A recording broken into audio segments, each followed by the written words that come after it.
Is this stock worth your time? As Warren Buffett said in 2024, we should all, before buying a stock, take his stock test rule.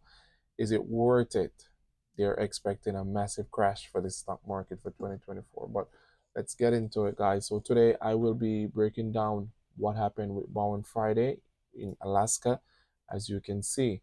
So Max 737, what happened is section Alaska plane blows out. So the door in mid-air just randomly open, and it's crazy that this is what's going on with Boeing flight. And is the stock worth buying? Let's get right into it. Let's jump into the stock movement and see.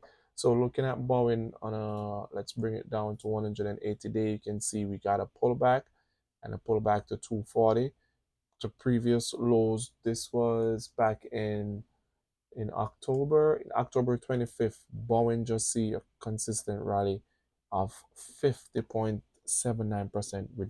Ridiculous rise, because they were selling a lot of their planes were selling out, and also that's great for them. But now that they have a lot of bad news coming out for their plane, if there is should be a good pullback,